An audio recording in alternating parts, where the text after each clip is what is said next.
Yesterday was the 51st consecutive straight day with no breaks in the protests in Elizabeth City over the police shooting of Andrew Brown Jr.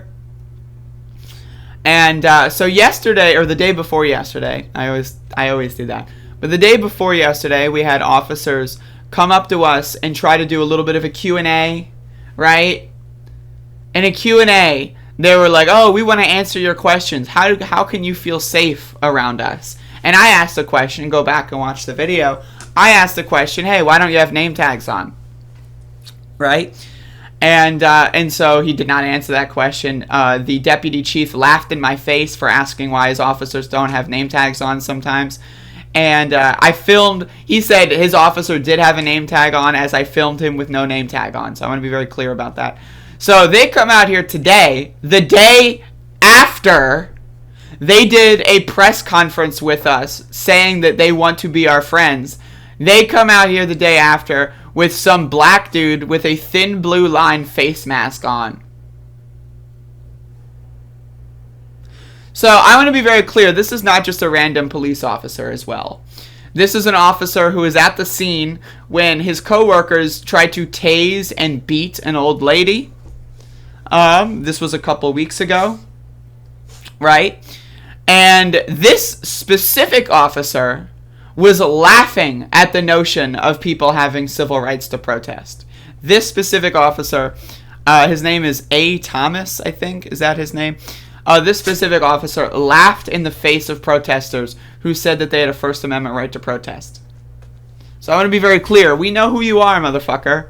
We've been filming you since the jump. You can't just come out here and pretend to be a new person. And I also want to say that the idea that the deputy chief is going to try to do a Q&A and then the very next day bring out someone with a fucking racist face mask, a black guy with a racist face mask, that is purely purposeful. There is no whoops, accidentally chose the guy who accidentally wore that mask that day. This guy has had this mask on every single day at the protest. It's all on purpose. It's all on purpose.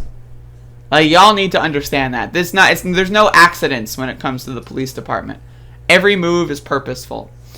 So, we go through residential areas yesterday. And so it was pretty, we went through some neighborhoods.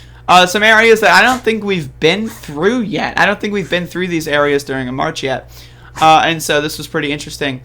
And we didn't have that many people. A lot of people joined us. By the end of the march, we had a lot more people. So that was like, I was a little worried, right? But again, one of the benefits of going through residential areas is that sometimes you do pick up people.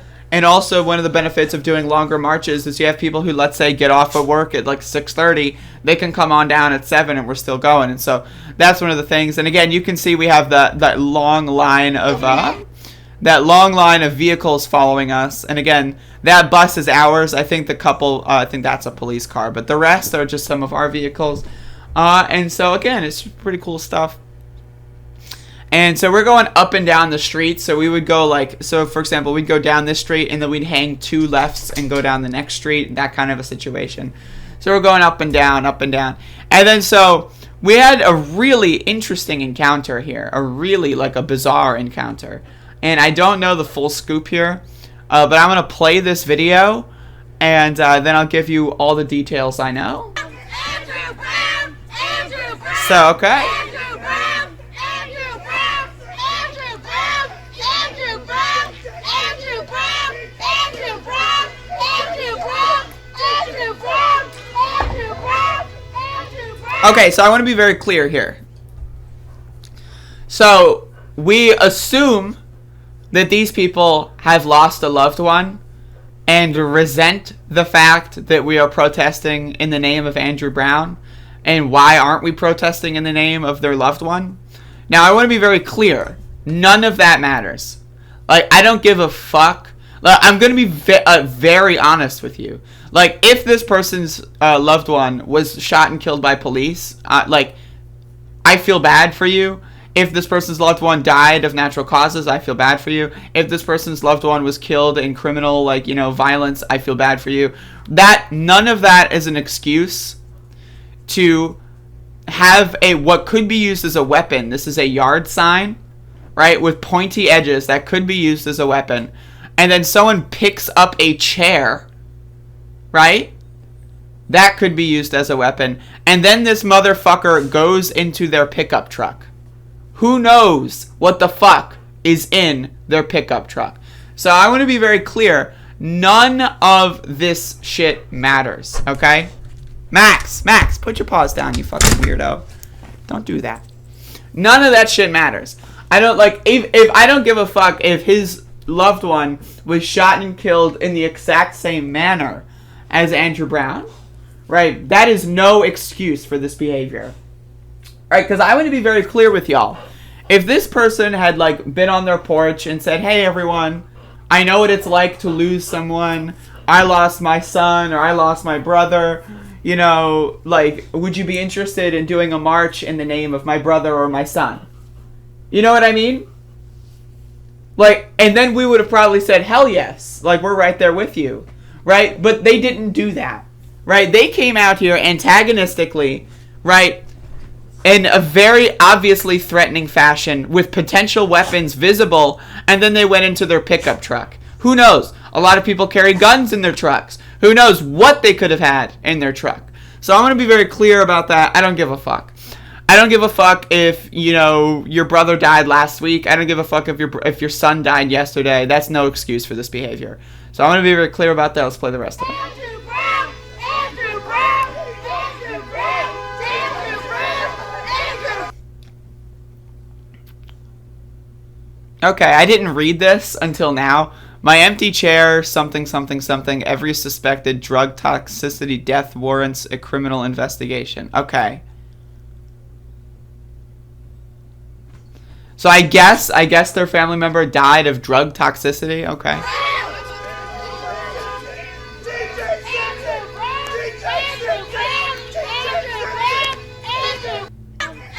So I don't know what's going on here. I don't know what the fuck is going on here. I don't remember what street this is on, but I can look it up later. Yeah, so I don't know what's going on here, but again, none of this is an excuse, right? And they're holding up a picture here of, I presume, their family member, right? None of this is an excuse for this kind of behavior. Now, I want to be also very clear. We have had, over the course of 51 days of protests, we have had people come up to us and say, hey, my cousin, my son, my grandson, my brother, etc., any relative like my friend was shot and killed, you know, in, let's say, you know, criminal affairs, you know, let's say, you know, like random acts of violence or that kind of stuff, right? And we listen to them, and we have actually been planning separate protests for other people. Now, it's something that we're planning on doing after Andrew Brown marches are over, but it's still like we've got a list of other things to do protests about, right? So again, I want to be very clear.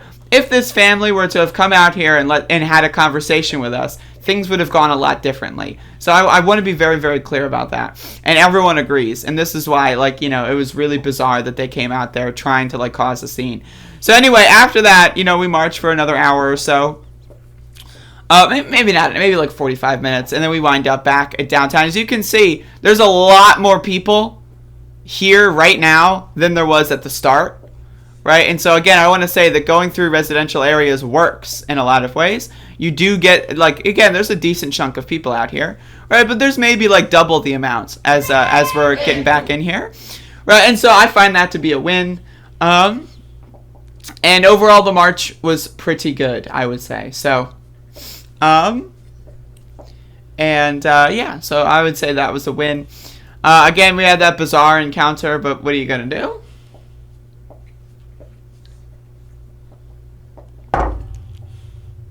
Maxie.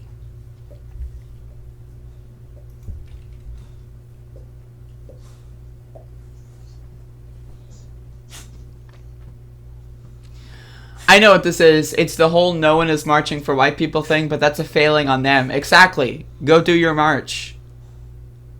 Like, here's the thing. Right? Like, okay, your fucking son died or whatever, okay? You want to do a march? Go do it.